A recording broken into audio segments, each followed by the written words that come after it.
Cause sorry, I'ma have to pass like Nash to Amari.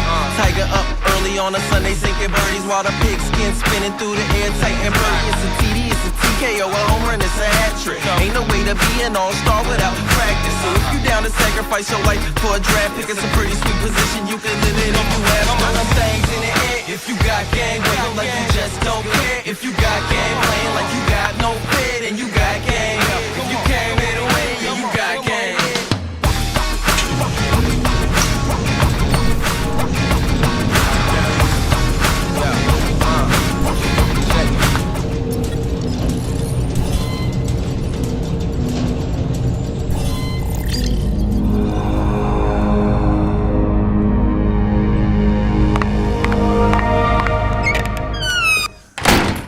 Welcome, everybody, to We Talk Raw. I am your host today, Jennifer Busco. So excited to be here and have a meaningful conversation with my wonderful guest. Welcome to the show, Jenni Byrd Grier. Thank you. I'm excited to be here. Me too. We've already had a conversation before the show started, and I'm like, no, save it for the air, save it for the cameras. It's already getting good.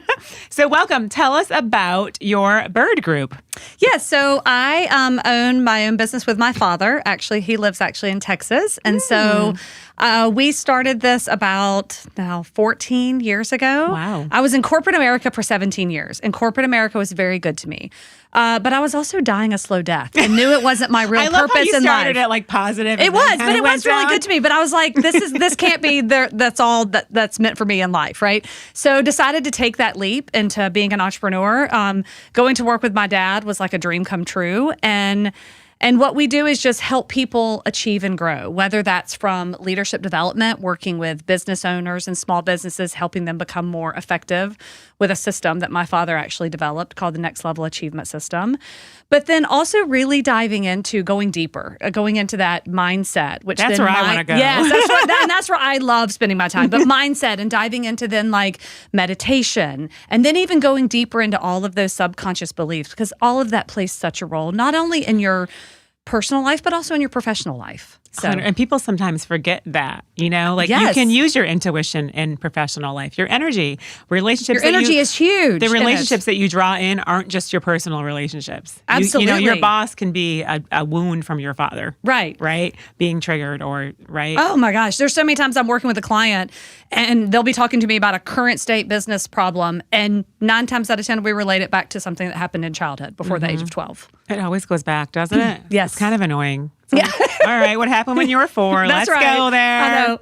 Yeah. Let's go there. So speaking of going there, how did you get here? How did you get into this work? Was there a catalyst, an event? Well, other than dying a slow death in corporate America. Yes. I always say our family is like our perfect petri dish, right? I mean, they're there they know how to do our triggers, our limiting beliefs, all of it. But I have 2 daughters who are now adults, 19 and 21. Aww. But my oldest daughter, we started noticing at around age 4, like something was off, something was going on. And I mean, nothing like major, but just like temper tantrums, or she just felt off. And so it was about a 5-year journey. So it wasn't quick and easy, but we discovered she had sensory processing, which that's just, you have these 5, really 6 senses, but your 5 physical senses, and a couple of them can get not integrated into your body, right? And so that causes disharmony. They actually say 1 in 10 people probably have it. And how so? Like if I'm smelling something, I don't know. So like if tags in a shirt really bother you, if sound really bothers you, if brightness or darkness or smell or those kind of things. And so what happens is your nervous system gets overloaded because those senses aren't fully integrated into your body. Wow. Well, at this time, I was a super stressed out corporate executive, right? So through a lot of universe, God winks, miracles, whatever you want to call them, we got her the help she needed and got her the correct diagnosis and all that.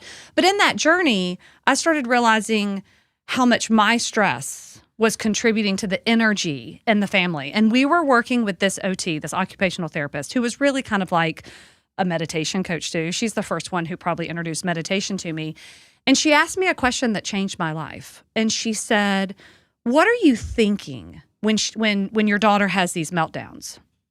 And I was like, freaking out. Do you want me to be honest? And as a mother, you're like, can I really be honest with what I'm thinking? And she said, the next time she has a meltdown, she said, I want you to just stand there with your eyes open and just picture her as the cutest baby you can remember. And I left that woman's office. I to call it the woo-woo.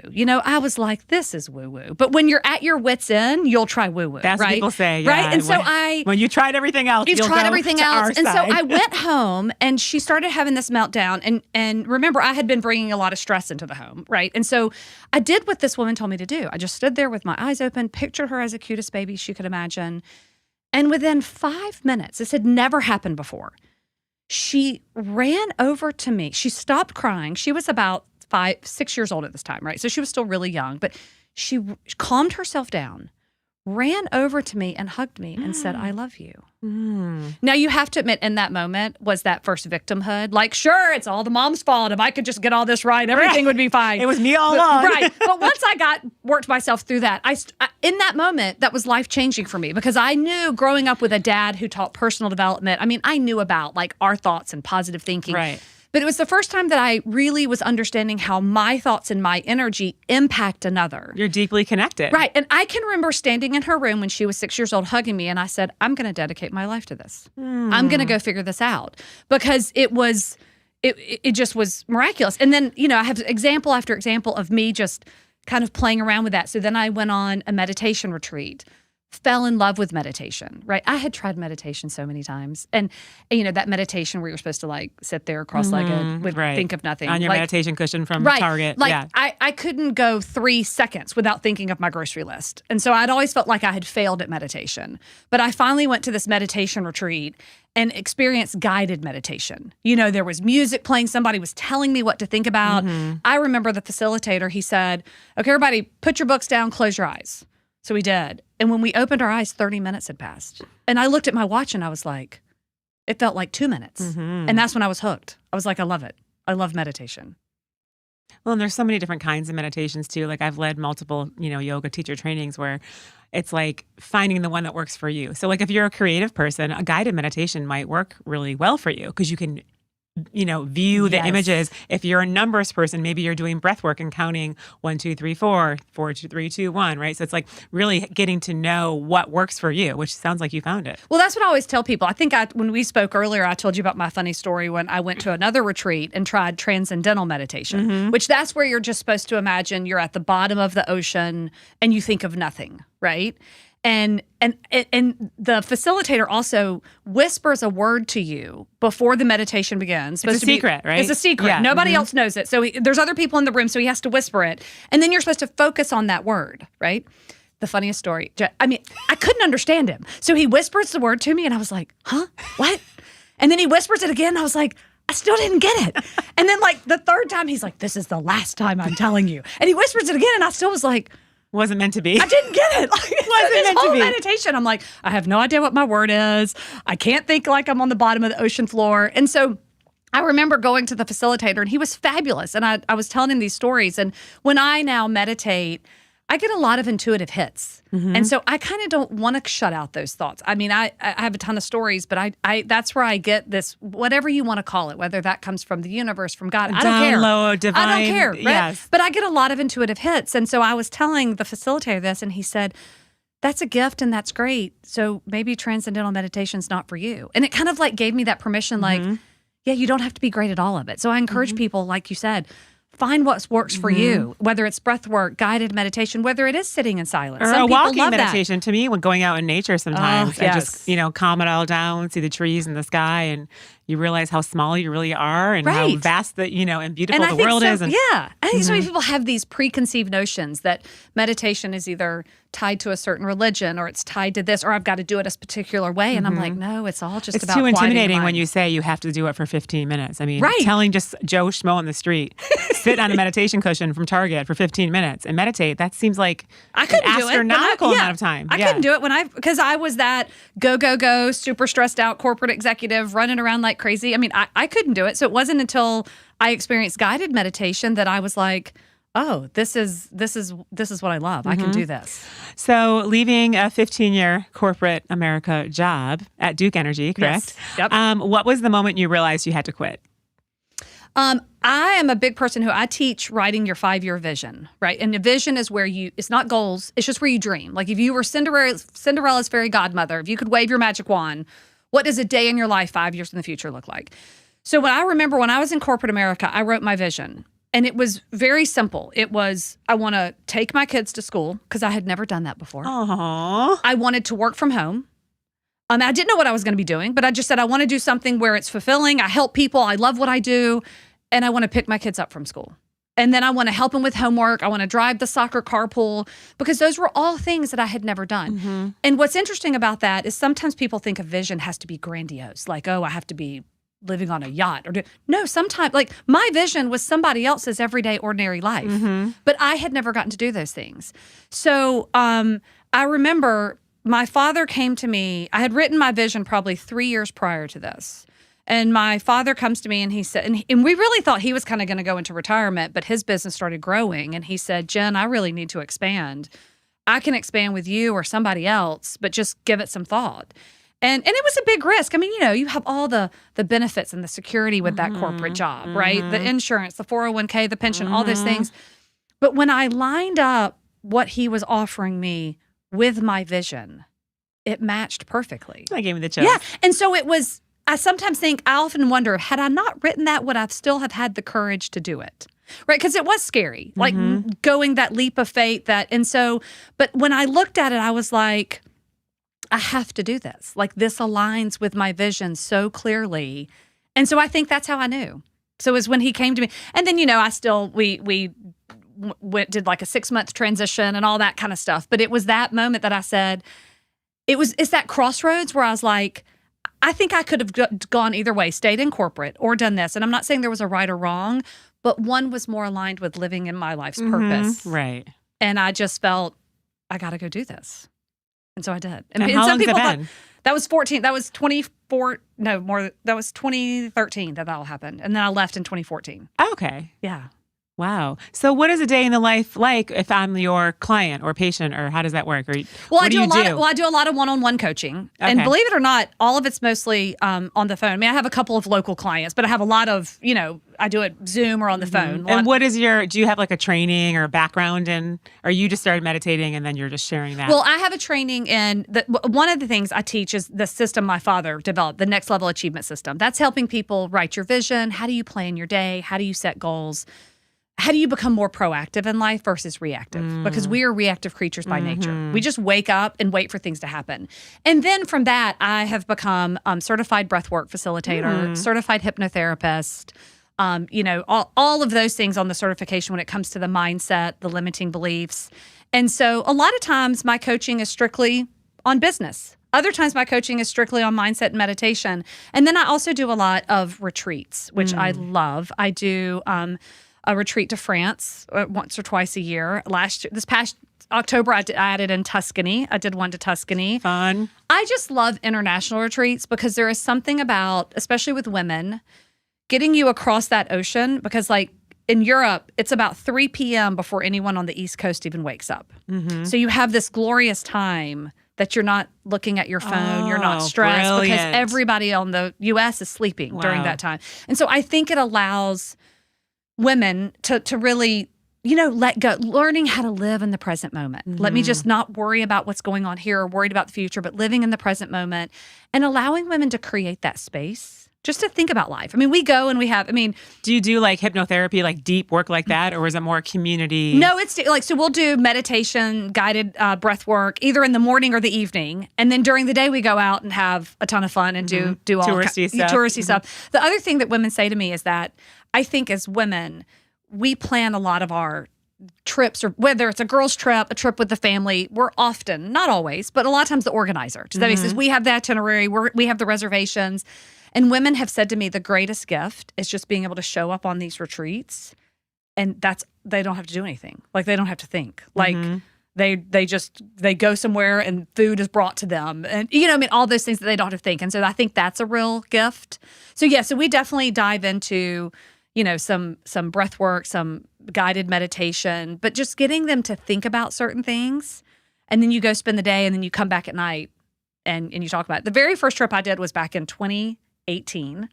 I took 6 women and this is great, none of them knew each other. All of them knew me. Now, some of them knew me better than others. Some of them I didn't know very well, but all of them knew me, but none of them knew each other. And I would say today they're all fast friends. Oh. And travel together. They've come on multiple of my retreats. So a lot of women come on their own, come solo because they like that freedom. I've had mother-daughters come together. I've had sisters come together. Sometimes people put a group of friends, like, I'm going to bring 5 of my friends and let's go, right? But it's always intimate. It's really only about 8 to 9 people max. I mean, Tuscany was more because I could have more, was 15, but still, you're talking in the scale from 8 to 15. So a very intimate group where people can really get to know each other and open up and create kind of that safety container. So community must be a big underlying aspect of your work as well. Absolutely, yes. So let's go back to the hypnotherapy and meditation piece. Like, what sort of results have you seen? And for somebody watching that has never heard the term hypnotherapy, give us your elevator pitch. Yeah, so hypnotherapy, to me, it's kind of like a deep guided meditation, right? But it's just calming your mind and accessing the subconscious. And, the subconscious is what, controls 95% of our thoughts. They say 5% comes from our conscious mind, 95% comes from our subconscious. So the subconscious is, you know this, Jim, but the subconscious is ruling the day, right? The subconscious mind. And most of us, I describe it to people, it's kind of like when you have your phone and your battery's dying and you double click and you see you've got all these apps open in the background and you weren't even aware they were running in the background. That's kind of like your subconscious mind. You have all these things running in the background, right? That you're not even aware that are running. And so, I got certified because I describe myself sometimes as a curious person. So once I get into something, I'm like, ooh, let's go deeper. Ooh, let's go deeper. Let's go deeper. And so hypnotherapy was that where really allows people just to get into a relaxed state through meditation, through breath work, and whatever pick it like takes. An intention or something. Yes. Right? Like, well, hey, I'm trying to heal this. Or, right. Yeah, they might say, I'm struggling with this. And it might be something in work or their personal life or a relationship. But just like I said earlier, 9 times out of 10 in that hypnotherapy session, somehow it's weaving its way back to childhood. 100%. Not always, but sometimes, right? And that's because, psychologists say that 90% of the beliefs we have of ourselves were formed by the age of 12. Insane. That's really kind of crazy. And most people don't realize, our brain wants to be right. So then we have these beliefs, even if they're negative beliefs about ourselves. No, I'm not worthy, damn it. Exactly. But then we search that out because our brain wants to be right. In relationships and abundance and your because job. we've believed something for so long that... And it's familiar to believe something, It's right? familiar. It feels people good. Have a hard time letting go of the familiarity. This is why people get in those suffering. cycles, and it's hard to break that cycle. And so I think hypnotherapy, I always say, you remember I don't know, I'm old enough to remember this. Like there was that show back in the 80s that people would get hypnotized on stage and you would quack like a duck and then you wouldn't remember. Yeah. I'm always like hypnotherapy. Or like the pendulum that goes back and forth. Yes. Or I'm the like, clock watch. hypnotherapy is really not like that. You're going to remember everything. It's very, because I've been a recipient of hypnotherapy many times and it just does feel like a guided meditation. I actually was the recipient of a Life Between Lives session. Have you heard I love of that. Yes, I've done that. So yes, it's like I a love past those. life regression where you go in between lives. But it's I think it's based in hypnotherapy. Absolutely. It absolutely is. You go down, yeah. Yeah, past life regression is kind of hypnotherapy. Yes. Yeah. So I did one of those for the first time a few weeks ago. It was a 3-hour session. I know. This is my youngest daughter, Julia, when she was 13. This is really funny. For her 13th birthday, I was like, okay, what do you want for your birthday? And she was like, I would really like a past life regression. I was like, okay. Okay, where are we going with this? But she had a fear of throwing up, right? And I'm not talking nobody really likes throwing up. I hate throwing up. But even watching it on a movie, she would just come into this absolute panic. And she was kind of like, I don't have any reason. It's not like she was really sick as a child or she's like, where is this coming from? This has got to be coming from a past life. And she was about to go be a counselor in training at camp. And so she was like, there's going to be some camper who's going to throw up and I can't freak out when they throw up. And so I took her to, and this is what kind of wanted me to start getting certified in this. So I took her to a girl I found, up in Raleigh, right? But anyway, we went and she went and did her past life regression and it was so healing. She was able to... she did find out something happened. What was it? Well, she just found out in another life, she had this vision of one of her best friends dying from being really sick and they were in a room and she couldn't get to him. She could only watch it through the window. I mean, that's what came to her in this. And whether you say, did that really happen or not, or no, I don't know. I don't care, but it healed. Right. Does that make sense? Like, it made sense to her. Yeah. I think what we're saying. I believe in past lives, but I don't ever want to push my beliefs on anybody. Totally. Right? You know, like. I think what we're saying, or what I believe is, right, it's either like from age 0 to 12 or from a different life. Right. If you have this crazy, like I have white coat syndrome, and I've never been like sick, and, I don't know why, but when I go to the doctors, don't even take my blood pressure. All of my tools go out the window. I'll play Taylor Swift and walk around the room before the doctor comes in, and still it's like, he's like, honey, are you okay? Your blood pressure is like 180 over something. I'm like, it's just white coat syndrome. Don't know why. I guarantee it's got to be from something. It does. Has either childhood or I think and it's past often life. with the childhood stuff, the stuff that's playing big is not necessarily, I call it big T, little t. We have the big traumas and then you have the little trauma. A lot of times with clients, we go back to stuff. It's stuff that they're like, Jenni, I didn't even think this was a big deal. But when you go back and process it, they're like, oh my gosh, this really impacted me. Well, I had a client that he had it was a male who had like a pink stuffed animal. And when he was younger, parents came over, or friends of the parents came over, another couple with a kid. And they're like, oh, we'll just give that he can have it. And we had to do multiple sessions on like the abandonment that he felt and the betrayal when they gave his stuffed animal to the other family. Right. So that's very basic. That's very basic. So oftentimes it's not this like really massive thing that happened, but what belief got ingrained into our subconscious? You're not worthy of receiving. Right. You're not valuable. Right. And so You're I not always heard. laughed and say, when we're born, we start carrying around this invisible backpack. That's kind of like our subconscious, right? And that invisible backpack gets filled with all the good stuff, but it also gets filled with all the not so good stuff. But here's what happens. Then that backpack becomes a couple of suitcases as we get older. And then when we get into adulthood, we're carrying around an 18-wheeler and we don't even know it.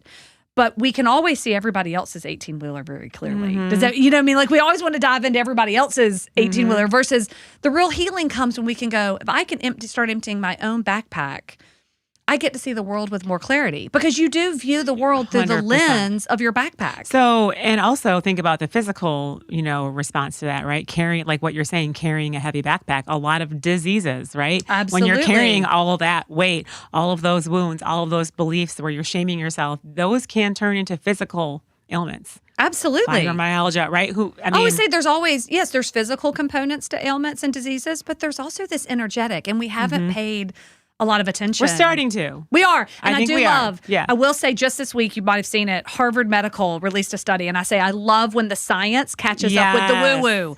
They did 2 studies. And one group took supplements. The other group just said affirmations. And after 2 weeks, they found that the group that said affirmations to their body, like I am healthy, you are healing, thank you, body, their cortisol and inflammation markers were down way lower than the group that was taking supplements. Now, it doesn't mean that supplements are bad. Right. But what if you did both? Your words have power. I was doing my hair this morning. I'm like, I just hate my hair right now. And I was like, nope. I love your hair.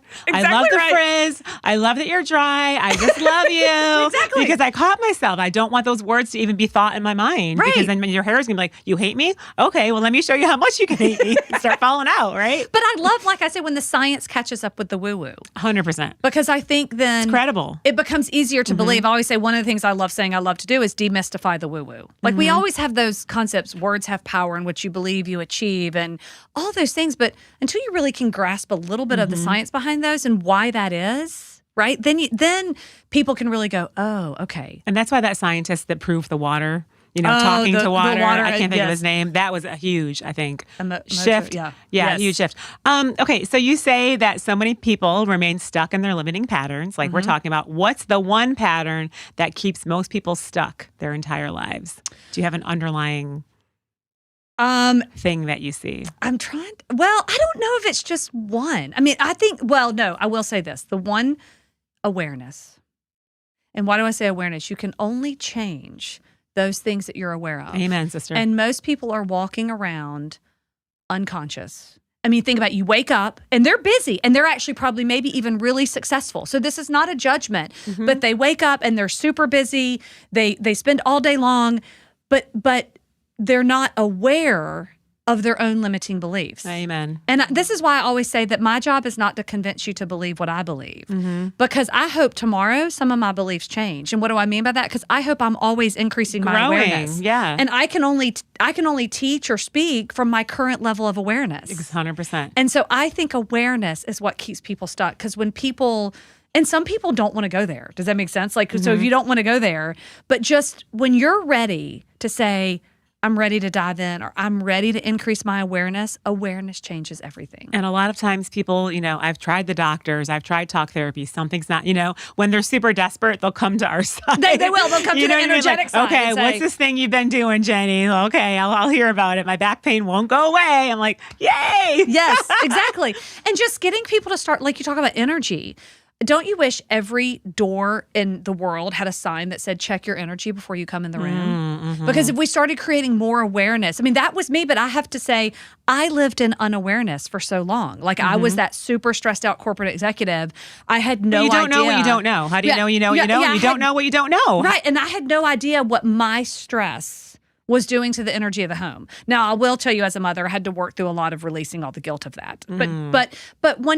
But then when you have a new level of awareness, you can say, okay, now I want to, now I want to change that. Because with awareness comes choice. I always say awareness can move mountains. And even in sessions, sometimes before even like the energy healing portion, because I do the energy healing towards the end, you can already tell their energy is shifting when they have the awareness of Absolutely. what we're talking.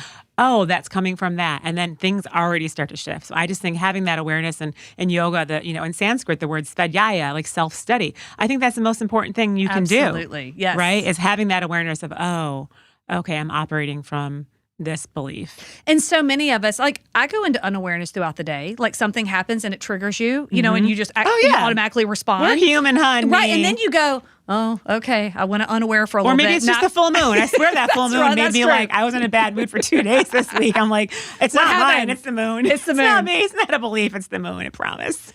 Yeah. So is there like a metric that you use to know if someone actually is, transforming and evolving? How do you see that in your work? I think you see it in energy. Does that mean, like you said, you talk about it in energy? And I can see, you can totally tell when people have new levels of awareness. Because I'll be doing a coaching call and they'll say, oh my gosh, Jenni, this happened last week. And this totally used to always trigger me. But I became the observer and I saw this person doing it. And it's not that it doesn't make you mad or doesn't trigger you. It's that you're living in awareness that you were triggered and now you realize you have a choice. So when they start saying those kind of things, then you're like, yeah, they get it. I love it. Speaking of awareness, I am aware that we need to take a quick break. So we will be right back after a word from our sponsor. Welcome back to this week's segment of What's Trending Now on Our Beats Radio, Media, and Streaming Network. Take it away, Greasy! Thank y'all so much for tuning in. And now let's get started on our upcoming local, national, and international concerts. Starting off with DJ and music producer Sub Focus, who will be performing at Black Box Theater in Charlotte on Sunday, December 28th. Doors open at 7 p.m. You can get your tickets at blackboxcharlotte.com. Greasy, Yo! There's a DJ who's doing it right now. Gotta shout out my boy DJ Drop.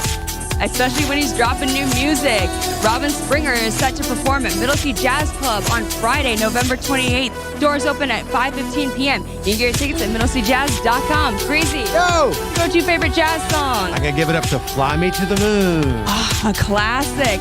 Maroon 5 is headed to the Madison Square Garden for the Love is Like tour, taking place on November 20th on Thursday. Doors open at 7:30 p.m. You can get your tickets at msg.com. Greasy, Yo! what's your favorite Maroon 5 song? Gotta shout out from the first record, This Love. Love it. I love that song. This is Annalise Pearl and Greasy Keys bringing you all the new details and the latest trending water cooler conversations. Stay on top of the RBeats app and RBeats.com, always bringing you the best of the best independent, national, and international music artists. Concert influences are on the RBeats app. You all know the drill. Now let's get started with this week's DJ World Beats Top Trending Songs.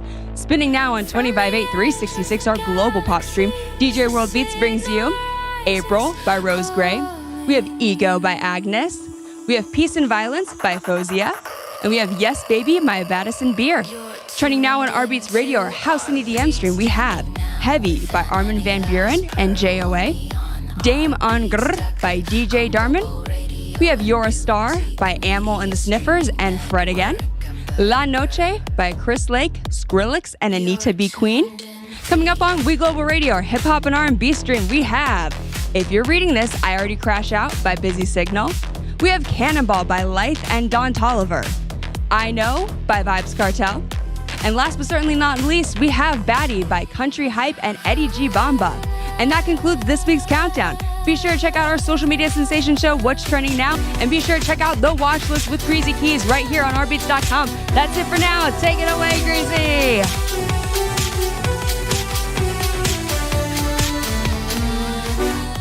Thank y'all for watching.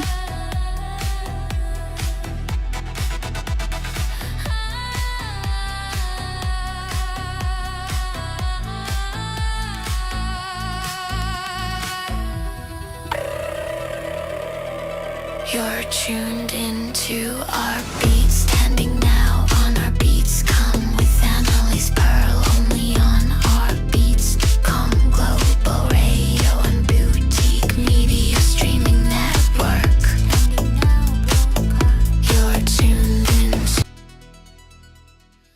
And we're back having a delightful conversation, loving this. The time just flies by with you. So you know we're having fun here. All right, so quick question for you. You teach that clarity becomes a foundation for building the life you truly want. What's the fastest way to get clarity when you feel completely lost? I think the fastest way is one, recognize it. We talked about awareness, recognizing you feel lost. And accepting that. Does that make sense? Because then when you recognize, okay, I feel lost, what do I want to do about that? And there's multiple ways. You could get help from somebody like me. You could go to somebody else. But you first have to say, I need to get that clarity. Does that make sense? Like, I'm feeling lost.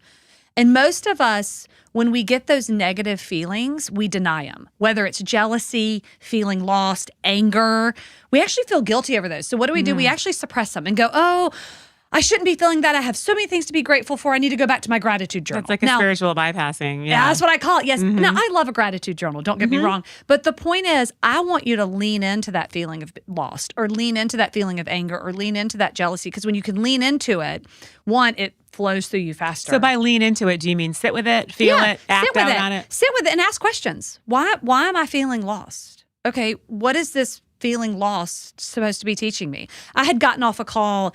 I had joined kind of this new group, and it was the initiation call, and you're supposed to feel awesome after this group, right? I got off this call after some advice the facilitator gave, and I actually felt discouraged. Oof. And it was weird, but I sat with it. Does that make sense? I didn't. I was like, I'm feeling discouraged. Why am I feeling discouraged? Why did what he said to me discourage me, right? And when I sat with that and I asked those questions and kind of closed my eyes for a minute, actually, I had this profound clarity that helped me make some decisions. Does that make sense? Like, oh, this maybe... Was it an inner child thing? No, it actually wasn't. It was not. No, it was not an inner child. But you know what I mean? So, Yes. but like, rather than just deny, oh, I feel discouraged, well, let's just move on and carry on with my day. Leaning in, just asking those questions. Why am I feeling this? Yes, or... people might say, I'm feeling discouraged. It's his fault. Exactly. And that's where the empowerment comes in. Right. Is when you have that awareness that you're not blaming others for how you feel, which I Yes. think is a huge thing that we reactively tend to do, right? And I think that's where people like me and you, I mean, that's where those of us can help people with that, help people with the tools of, okay, how do you sit with those feelings? How do you ask those feelings? How do you calm the nervous system? Like, you could do breath work for 2 minutes. And if you're super stressed, it's directly tied to your nervous system. And when you can calm your nervous system, then you can think with more clarity. But I always say you've got to learn the tools in your tool belt. Now, you can learn them when things are really rough. But it's actually better to learn them when maybe things aren't so rough, so that you have them in the tough patches. But most people wait for the tough patch. And that's okay, too. You can still work through it when you're in the tough patch. But even if things are going swimmingly well, that's sometimes a great time to say, let me go get a couple of more tools in my tool belt. Because all of us are going to go through rough patches. I was going to say, and giving yourself grace, like I said this week, I feel like I've just been in a really frustrated kind of I just have like this underlying frustration. I'm also moving and I'm a Virgo. So not having like things on the wall or curtains and Wi-Fi.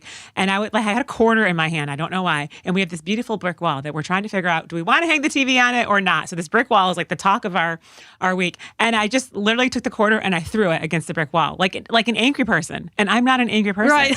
But I was like, wow, I have anger. I was like, ah, but I'm like, I'm not an angry person. Right. But for whatever reason, something's clearing out or moving through me or coming up or being triggered this week that I threw a quarter against a brick wall. Like, I know that doesn't sound like a big deal, but I'm like, okay, I'm also not going to shame myself or judge myself that I did that. Right. There's something else, there's something happening. There's some reason. And that's where I think we talk about disease and stuff. When we suppress all of those emotions, You know what I mean? That when we don't lean into them and deal with them, they're going to manifest themselves in different ways. Yeah, and maybe I start having like a random rash, like inflammation, right? Anger is like heat, right? And so that's where people get sometimes like rashes on their skin. Absolutely. And so inflammation in the body, my back hurts, that makes sense. Okay, then I'll just put that together. My back hurts, yeah. And so it's building the space and the time to kind of lean into those questions. And that's where you can start getting the clarity. And all of that I talk about too. This is where it ties into some of my business coaching. But how do you become a more proactive person? It doesn't mean your whole day's planned out to a T,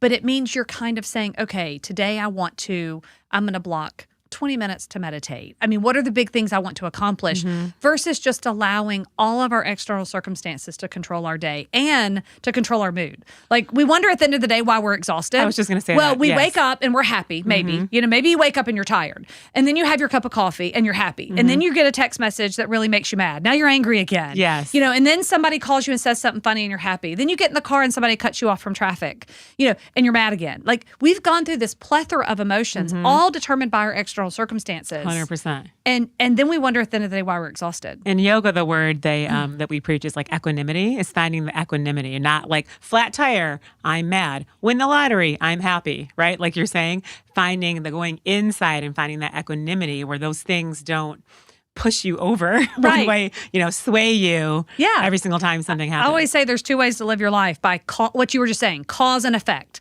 Something good happens, I'm happy. Something bad happens, I'm sad. That's not bad. That's not normal. But you want to start learning how to live your life by causing an effect. I think meaning also you're choosing in advance how you want to feel. Also, I think it's self-awareness, right? Recognizing where you are putting your attention/energy. Yes. If you're thinking about the ex-boyfriend because he's dated a new girl and you're scrolling on Facebook and then you're researching her Facebook and then you're looking at her puppies and you're depleting all your energy to something that has nothing to do with you, that's not really connected to you or in your highest good, you're going to be tired by the end of the night. Right. Most likely. So really knowing where are you putting your energy in relationships that fill you up or deplete you? Are you giving too much? Like, I think that has a huge say in like having that self-awareness. Yeah. I tell people I teach my 1 minute challenge. So I encourage people to choose an emotion you want to feel in the morning. Maybe you say today, I want to focus on peace or calm, or maybe you say joy or happiness. And the 1 minute challenge is this. Is you close your eyes, and you don't really, for my analyticals out there, you don't really have to time it at 1 minute. The concept is it's just a short amount of time, right? But the idea is that you think about a time in your life. Let's say we wanted to feel joy. Well, let's say relief. Let's just do it. I'm going to give you an. I'm going to give you a.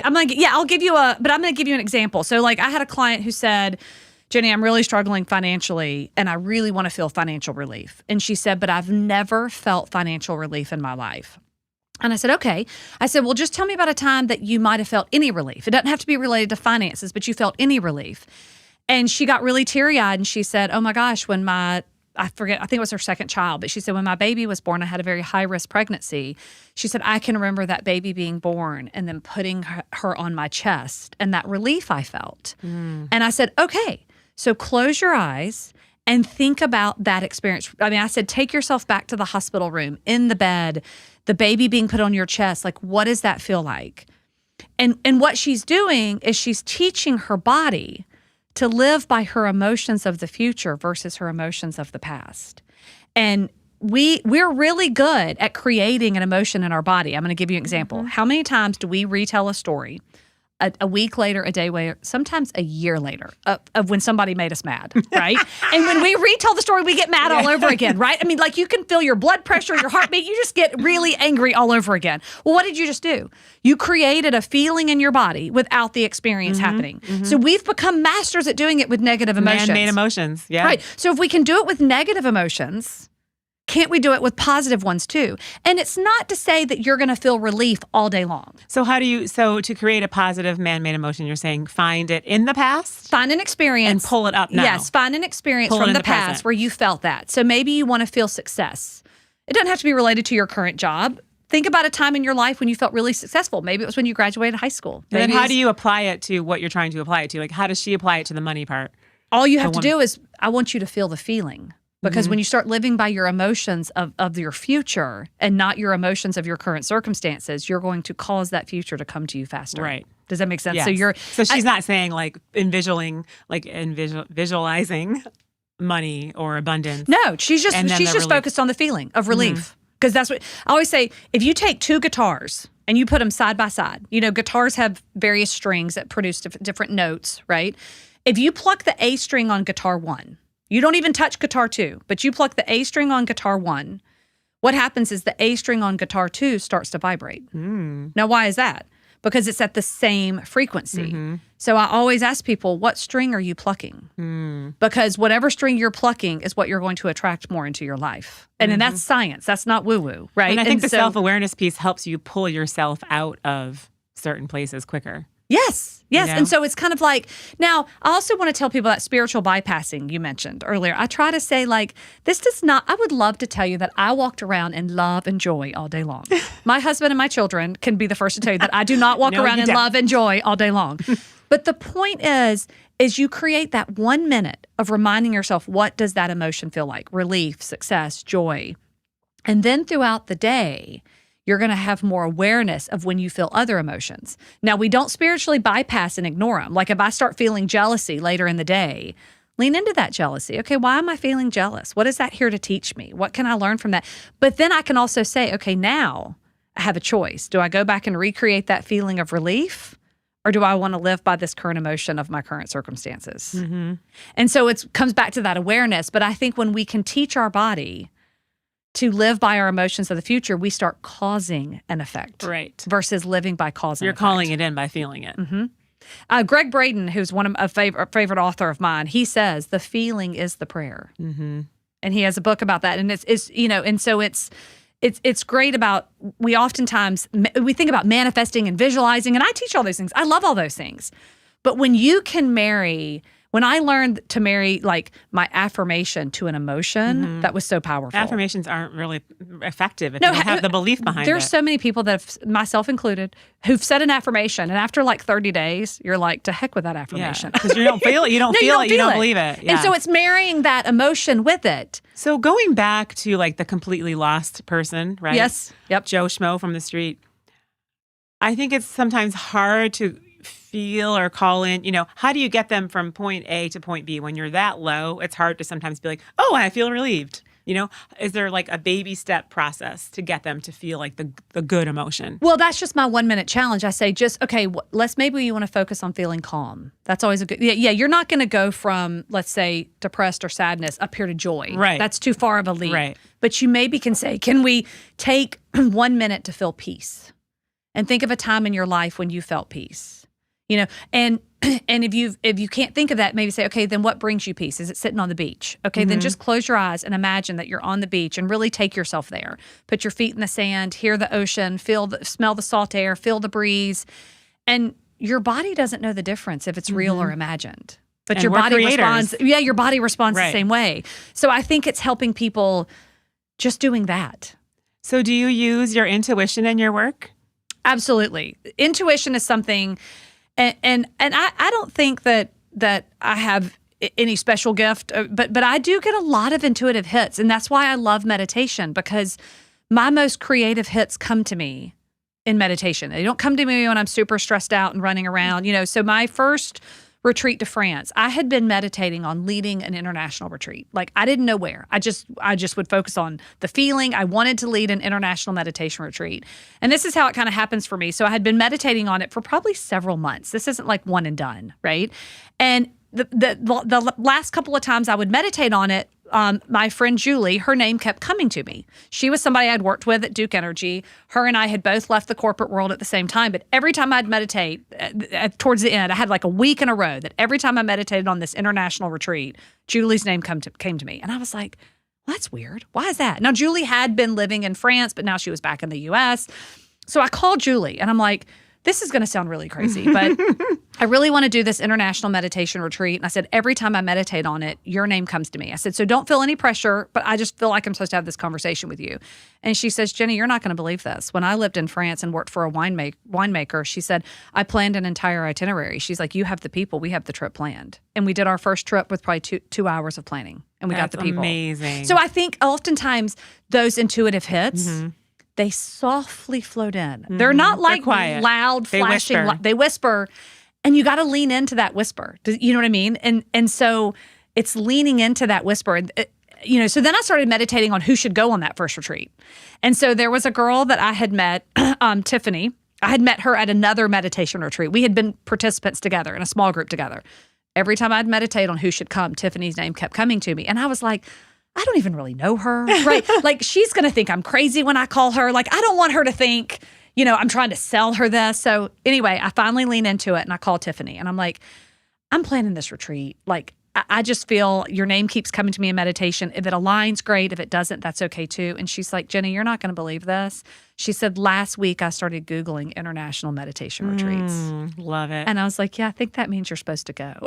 And now she's been on like 4 of my retreats and is a dear friend. I mean, so it's leaning into those intuitive hits. And I also always tell people, we do this on my retreats. I'll say, think about a sign. What is something you want to call in? And make it simple. Grasshopper, ladybug, butterfly, right? And I have the best time and the best stories of retreat participants. Like, we'll focus on it in meditation in the morning and how everybody sees their sign. I had one, I'll tell this story really quick. She had been on several of my retreats. We were in France. It was in October. And I tell people not to tell their sign. So it's only you. So nobody else, because otherwise everybody else starts finding your sign for you. You whisper in their ear, like transcendental meditation. Right. Hey, your ladybug's over there. Go see it. So she had picked an Easter bunny. Now, she said, not just a regular bunny. She wanted an Easter bunny. That's what they say, though, is do specific, because then you know. That's right. She said, I don't want a regular bunny. And it was October. So it wasn't like it was around Easter. We get out in the city of Chablis. We go walk around. We park. We go walk around. We go visit this winery. We're coming back to the car. And this was one of those moments that's really kind of like, I'm in the twilight zone. But we walk up to the car and she was in the front seat, passenger. Sitting right beside the car is this massive Easter bunny. Like those ones that you get at like the state fair. Like this big circular head of an Easter bunny. Wow. Stuffed animal. Can't make that up. Right. We looked at it and we were like, what? I mean, it's still mind blowing. So she calls her husband. She gets in the car. She's like, oh my gosh, I just found my Easter bunny. He goes, will you tell Jenni I would like a boat? And some people don't find their sign right away. And I always say, okay, you're not doing anything wrong. But most people find it at least within 3 months. Does that make sense? But I always say, now you can't stress about finding it. You've just kind of got to be open to say when it's. And we were talking off air about this. I'm reading a book called Signs, but that's mostly from the other side, right? So if you want a sign from a loved one that's passed, say, I want to see that you're around me in a purple elephant, like something that's very specific. Yes. So then there is no question. I think I think souls from the other side give us signs all the time, and we just miss them. Sometimes we're not tuned into them. Because they don't have a physical voice, so they're trying to be creative and putting pennies in your path. There's certain specific things that lights. They love messing with lights, electrical stuff, like hawks. Birds, ladybugs, butterflies, cardinals. Yep. There's certain ones that are popular on the other side. Like, hey, I'm going to go see if Jenni notices this cardinal, or you can communicate with them. Yes. I want to know that you're here. Let me know that I'm doing this correctly, or show me a purple elephant. And I was meditating. I was in France, my first trip. I was meditating in the morning, and this has happened to me every now and then. I mean, I don't offer this like as a service because I don't think that's what I'm intended to do. But I had this spirit come to me, and it was one of it came to found out it was one of the girls who was on the trip. It was her grandmother, and I kept trying to say, what's your name? And I kept getting E or I, but I couldn't get it right. I was like, Emily, Esther. No. And I was like, okay, forget the name. What's the message you want me to give her? And she said, the message is tell her this is her sign. And I was like, okay, what? So I go to my friend and I was like, hey, please don't think I'm crazy. I was like, is one of your grandmothers passed away? And she's like, oh my gosh, yes. She's like, this house we're staying in totally reminds me of her. Aww. I've been thinking of her. I think that also happens when we think of them, we kind of call in their soul. 100%. And I said, what was her name? And I think she said, oh, it was Isabel. And I was like, I could never guess that name. And I said, well, she came to me in meditation this morning and the message was, this is your sign. And she just started bawling. And I was like, okay, so that clearly means something to you. And she said, Jenni, when this trip first started, she said, I said the very first day, if this is all like real and meant to be, and I need a sign, give me a sign. And then that was my message. So I just think that's really, I think we can lean into that, whether that be the sign, whether that be that we have guidance from the other side when we want to tune into that. And sometimes, that goes a little woo-woo or deep for people, and that's okay. If that doesn't resonate And you with don't have you, to that's believe it if- okay. yeah. Right. I always say, like I said, my job is not to convince you to believe what I believe, right? Because I hope I'm always increasing my awareness. Yeah. So, Yeah, I mean, you can only learn and heal to the level of your consciousness, right? Right. So if your consciousness raises, then you can learn or heal more things, different things, which means you have to let some old beliefs go. right. I mean, there's a ton of beliefs that from even when I was a teenager or in college or growing up that I probably felt firmly that I would say I don't really believe anymore. And that's okay, right? I think it's It means you're healthy. it means you're evolving, and it doesn't mean the old ones were right or wrong and these are right or wrong. It's just all about, like you said, new levels of awareness. Mm-hmm. And I hope, like I said, next week or next year, I have a new belief that I don't believe today, because that means I'm always increasing my levels of awareness. And that's why I think the best teachers are the ones that say, if this doesn't resonate with you, I'll leave always it at say the that. door. That's okay. Yeah. If you're not feeling it, don't believe it. And I also say, if I say something that triggers you, that's a gift. Meaning, like, lean into that trigger. It doesn't mean what I'm saying is right, but that trigger's happening. Why did that statement trigger you? And that there's always lots of learning in that. There's But so I always much get there. really hesitant of a teacher who would say, this is the way, this is the only way, this is what you need to believe. That just doesn't resonate with me. And so I'm always a little bit hesitant. I always like the ones of take what aligns and resonates and let fall away what doesn't. Especially in this, in this field that we're in, there's so many intangible things. right? Absolutely. I go to some teachers, and I might love 90% of their stuff. Or I go to others and I might only like 10%. And that's okay that I go, okay, I get to take that 10% and leave the rest. Or And that's like you're scrolling on Instagram and you Right. like watch someone's video, you're like, oh, it doesn't really resonate with me. I'm not really feeling, Right, that's right. You're what like, they're okay. preaching or teaching. Yeah. Right. And that's okay. And that's okay. Yeah. And getting okay with that. So do you have any like crazy like clients that have just gone through transformations from doing your work? Or do you have any stories you want to share? Let me think of, yes, I do have a lot of good stories. I think so many of it is things that have happened, how they have changed their life with their new levels of awareness. Like I had a client the other day who gave me the best compliment. I just started working with her probably 4 or 5 months ago, and she came to me and she said, and it was funny, it came from her husband. Her husband says, she said, I just want you to know, my husband said, Jenni has changed our life. Oh. And she said, and it's all because of her energy in the home and her new level of awareness and what she's been able to do with her energy. And getting those kind of compliments, it brings tears to my eyes because that's such a gift. Such a gift. And I don't think it's me that did it. Right. She did the work. I'm just kind of like the reminder. I always say everything you need to know is within yourself. Sometimes we just need those teachers to be the reminders, right?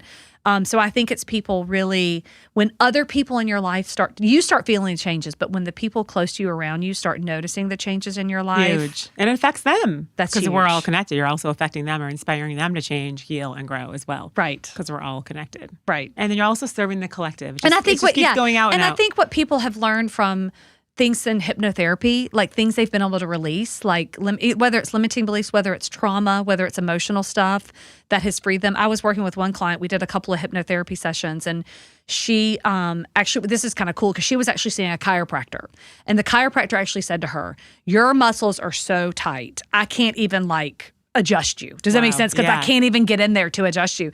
So we started doing some hypnotherapy sessions and some releasing some stuff and releasing some old fears.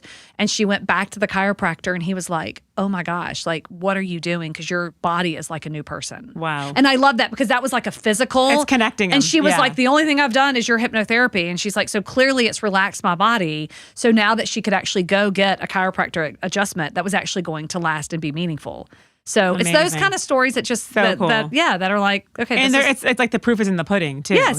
That's obviously what it was. We think, Right, right? I know, yeah. we think, but yes, that's what it was. right, because she was like, "I'm not doing anything else." So having that physical, Yes, amazing. is really kind of cool. So how can people find you, be a part of your events? Tell us so about that. my website is byrdgroup.com, BYRD. So byrdgroup.com. Sign up when you go there, get the pop-up. Sign up for the newsletter because that's where I'll always send out when retreats are coming or workshops or online classes.